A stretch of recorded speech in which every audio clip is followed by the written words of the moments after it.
Oh yeah, me, I just rough like we're gonna rough it together. I'm gonna make it together. That's how it's gonna work.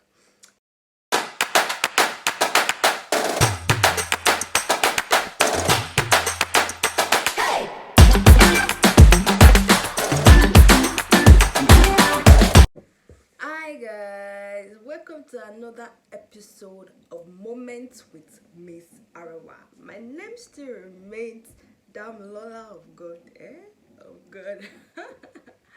How are you guys doing today? And how has been your day? Like, that's our national anthem. How has definitely how has been your day? Because I really want to know if it was a live chat. I really want to know the gist, like what happened. Because I know a lot of things happen every time with everybody. I'm sorry that you guys didn't see me last week. I'm not going to cover my eyes this time around because the baby girl was down. I was a bit down, but thank God I'm alright. I'm looking good and fabulous. Thank God for life. So today I'm here for my Nigerian brothers and sisters. Like, I can see the stories, news here and there, Boko Haram this, high inflation that, or like, that's what I'm going to use. You know that news now, anybody? Like, I've been hearing a lot. And for that reason, I decided that, okay, I wanted to push this video a bit forward, but I realized that I just need to do it on time because this is even the period when if you want to start processing, this is when you need to start. You understand? So I feel like let me just do it the earlier the better for anybody that would actually achieve one or two from this. So I'll be talking about coming to the UK through the student route, through the student visa, yes. And I'll also be talking about coming to the UK through the dependent visa and most likely through care assistant visa. But for today, it's just for the student visa route. So if you know you have it in mind to come over, please stay tuned because it's gonna be a long ride. And it's gonna be a productive one because I'm going to give you a breakdown, like a detailed information about the processing of coming to the UK through the student visa. So a lot of people will tell you that it's hard, that it's hard to come to the UK through student visa or it's expensive. No, my sister, it's not hard and it's not expensive. Most schools in the UK, with 5% of your school fees paid in Nigeria, you can come over and start your lectures. You understand? Then you understand? But actually it's not hard at all. So people saying it's hard for you to come to the UK, even the processing is smooth and easy as long as you're able to present very, you see the way I'm quiet, I want to say it, very legit documents, like no fraud, honest documents. As long as you're presenting that, you don't have any problem and you have your money. Yeah, you don't need to have everything, but if you have, you understand what you can hold as to hold body before you come here and come and jama is allowed. You understand? So I'll be giving you detailed information. So let's go right into it. Don't let me bore you with a lot of. I know people. What is it? I will tell you. Just calm down. If it's cooked that you have, carry it and be zipping. Popcorn, be chopping. Well, let's go right into it. Sorry, don't mind me. I'll be checking my phone once in a while because this brain has a lot of things. So I have to put all my points down for you guys. So for the student visa, if you're coming to the UK, the first thing you should think of is lucrative course that you study, that you know that after you finish studying this course, oh Miami, you don't have to go back to Nigeria. Yeah, because what do you want to go and do in Nigeria? Tell me, what kilo son that you want to go and carry? We are kukuma know that it's not. Everybody wants to use this medium too. You understand? So if you know you want to come to the UK through that route, first thing first, I used to tell everybody that asks me, get a course that is lucrative. A course that you know that when you finish your 1 year masters or your 2 year masters or even your 4 years BSc course, you would get a job. that will give you a tier 2 visa, and from the tier 2 visa you're on your way to where? Live to remain, and before you know it, so that's the kind of energy I want. Anybody that is coming to come and ask me a question, please don't ask me a question about one course that I just want to study music, study theater art. Oh, there's some courses that unnecessary that you should waste your money to study in this country, honestly speaking, if you don't want to stay back. So look for a lucrative course, then down to the major one, affordable schools that are affordable. Don't just pick schools that you'll be paying £24,000 or 50,000. Look for schools that is in your own level. You know how things are in Nigeria, so cut your quote according to your size. So there are a lot of schools online. You just browse them, check for their tuition fee. It's quite cheap in some schools. Quite a number of schools actually are affordable. So please research before you apply to any school. Don't go and apply finish and you go and see £24,000 per for the whole maybe 1 year course, maybe 2 year course, or you come and see maybe £50,000. That's too much. You can still see £10,000. You can see £9,000. You can even see as low as £8,000 or £7,000. There are some schools that are even paying £6,000. Yes. So you go and research, find out schools that are affordable, that you know that at the end of the day, when you come to the country to come and work and everything and support yourself, you will not spend all your money on school fees finish. I think I've already talked. I will finish. So the next one is your admission process. I hope you are jotting it down, because all these things, whether you have agent or you don't have agent, you still go through this process. But majorly, I'm actually focusing on people that don't have agents. But if you have agent, that reminds me, if you have agent, please follow through with the processing with that agent. Follow through from the beginning to the end. Make sure that you are in that processing with the agent. Don't let him do it alone, because most of them tend to do things that at the end of the day would not favor you. You understand? They can actually make decisions that will alter the person's plan. You understand? So try as much as possible to follow through with the admission. Don't just leave it to him. Don't say, oh, I've already paid him. He's not going to alternate sense. Some people are in tears with what I'm saying right now. Yes, I can tell you for your fact. So try as much, and if they make a mistake and they ban you, that's 10 years, so you won't be able to enter for 10 years, and that 10 years, you can use it to do a lot of things. So please make sure that if you are using an agent, follow through from the beginning to the end. Don't say you've already paid. You've paid, but monitor him. Make sure that what he's doing is what you want and it's the right thing, not what will affect you. C'est clair? Oui, je suis c'est clair. So I've said that part. Then for the admission process, as I said earlier, you need, if you are someone that is doing it yourself, so you need to be attentive and listen, because this is for you. So you will need your transcripts.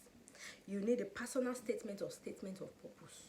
That is a statement showing that, oh, I want to come and study, for instance, I want to come and study in the University of Oz because I like the school and the school is this and that. Oh, I want to choose, let me look for a good course. I want to choose data analysis because I've always wanted to study. You just give a reason, very reasonable reasons why you want to come and study the course and why you chose that school for your course of study. So the next one is your certificates. Make sure that if it's that you have certificate from any school, bring it. They will accept. They will accept your certificate.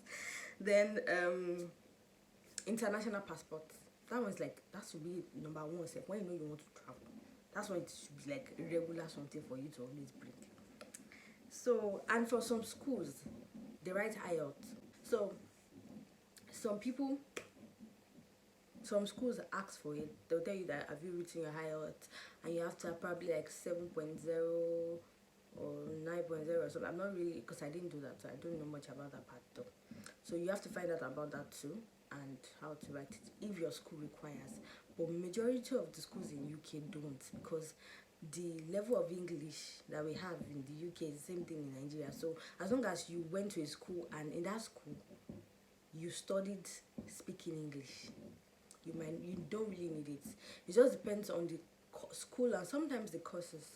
Some courses requires that you do IELTS, so you have to make that finding. If you you want to run away from IELTS, so pick a school and a course that you probably don't need it. But if you know that you have the ability to write it, it's not that hard. Write it, pass, and come. Then after you are done with the IELTS and everything, some schools also require you to do an interview and an exam. That's another thing. Some other schools, they will never even tell you to do anything. After you just submit all those certificates, statement of purpose, transcripts, and international passport. After submitting those ones, some people just give you a conditional offer or unconditional offer, depending on which one you understand. So majorly, the unconditional offer majorly is for people that after you submit those 4 requirements, you don't really need anything. You don't need to do an interview. You don't need to do anything. Just pay your school fees and come to the school. But for the conditional offer, if they give you a conditional offer after you submitted those 4 requirements, that means you probably have to write an IELTS. You probably have to write an exam. You probably have to be in an interview. You understand? You have to have an interview with them.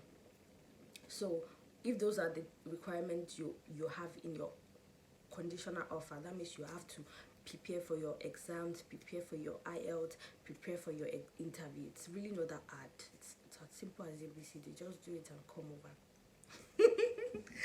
Then after that is done, and after the IELTS and everything is done, then you've passed, and tell you've passed, then you get your offer. But you've not gotten the full admission letter though.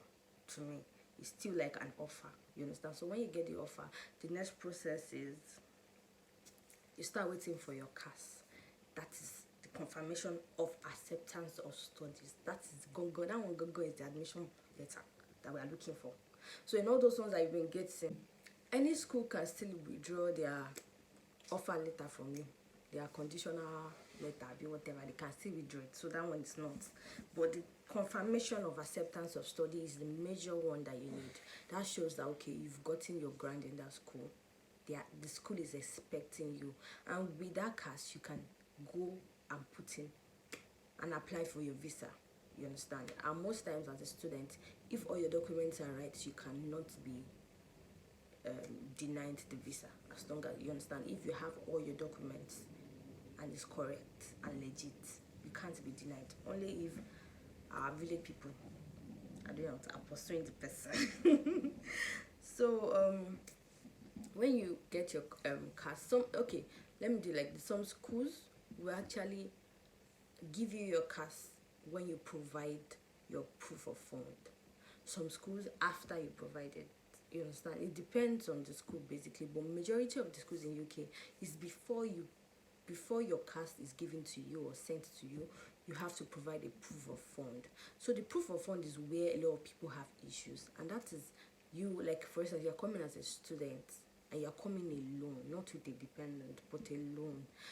Your cost of living plus your health insurance, the two together, and your living expensive, okay, plus your living, yeah, that's what I said earlier, your cost of living and your health insurance, plus the tuition fee you'll be paying after the 5% you've paid. I don't know if you understand what I'm trying to say. After you pay the 5%, the remaining tuition fee left in your school fees, plus your cost of living for probably a year or 2 that you'll be studying, and your health insurance for that 1 year or that 2 years that you'll be studying in that country. Everything summed up together must be in your account for the total of 28 days. You understand? It must be in your account for a total of 28 days. That's for visa mostly, but it should also be in your account to show your school that you are capable and you are able to pay your school fees and to fend for yourself when you get to the UK. So the moment the school finds out and goes through your proof of fund, your statement, the statement of your account, and to see that okay, yeah, you have up to like 10 million naira, you have up to like 8 million naira. Probably that's all you need to sort yourself for that 2 years you'll be studying. They will give you your CAS because they don't want you to be a liability on them when you come. So as soon as you are able to provide that, they'll give you your CAS. And even after your CAS, you still have to have that money in your account for 28 days to process for your visa. So it's not, you understand what I'm trying? So if you want to know more about the proof of fund and everything, it's something that you could just DM me or send me a message, then I'll explain better. But I think that's the little way I can explain for now.